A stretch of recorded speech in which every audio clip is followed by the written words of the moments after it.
जफर इस्लाम जी, वैसे अगर ममता बनर्जी संवैधानिक संस्थाओं का सम्मान नहीं कर रही हैं, अगर वो हाई कोर्ट का, अगर वो माननीय सुप्रीम कोर्ट का सम्मान नहीं करती हैं, तो बीजेपी खेमे में तो खुशी की लहर दौड़ जाती होगी कि ये तो आपके लिए विन विन सिचुएशन वाले हालात वहाँ पश्चिम बंगाल चुनाव में पहले पैदा हो रहे हैं। वरना अब तक तो कोई ना कोई कार्रवाई हो जानी चाहिए थी टीएमसी पर या ममता बनर्जी पर, क्योंकि संवैधानिक संस्थाओं का अपमान वो कोई आज से नहीं कर रही हैं। देखिए मुस्कान जी, दो चीज़ें बहुत अहम है। पहली चीज़ ये कि ममता बनर्जी देश के कॉन्स्टिट्यूशन से ऊपर नहीं है और कॉन्स्टिट्यूशनल बॉडी जो है उसका अपमान कर रही है। ये सही नहीं है। ये कॉन्स्टिट्यूशन, ये देश के कॉन्स्टिट्यूशन के खिलाफ काम कर रही है।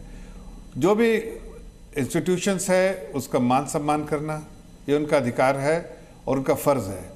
और सबसे इम्पॉर्टेंट बात है कि जब इलेक्शन कमीशन के साथ टीएमसी की टीम बैठती है तो उनको फिर आड़े हाथ लेती है, ना कि अपने तकलीफ या आपकी जो भी परेशानियां हैं, जो भी आपको ग्रीवांस है, उसका रेजोल्यूशन के लिए बात करती हो। तो ये समझ में आता है कि ये अपने रेजोल्यूशन की बातें ये सिर्फ कटघरे में खड़ा करना चाहते हैं इलेक्शन कमीशन को अपने पॉलिटिकल फायदे के लिए।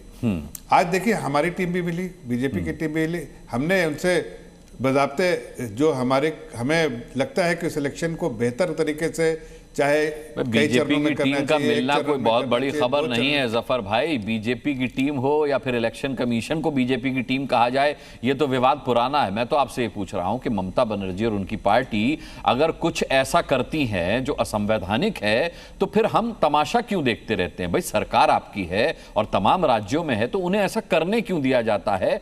क्योंकि इसका फायदा बीजेपी को मिलेगा इसलिए। देखिए ऐसा नहीं है। देखिए कोई पॉलिटिकल फायदा इसमें नहीं ढूंढते हैं। आर्टिकल 356 का इस्तेमाल कर लें, जो कि लगता है कि बंगाल में होना चाहिए, उसको इन्वोक करेंगे तो उनकी सरकार गिरेगी, प्रेसिडेंट रूल बन जाएगा, लग जाएगा।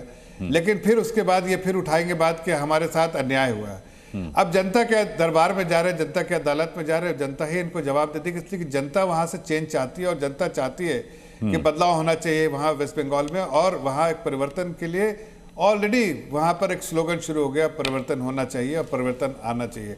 अब यह है कि ममता बनर्जी इस तरह का खेला कर रही है, खेल करने की कोशिश कर रही है ताकि उनको ये जो परिवर्तन की जो प्रदेश की जनता की चाहत है उसको कहीं ना कहीं उसमें आड़े बन के आए। लेकिन ये जितनी भी कोशिश कर ले,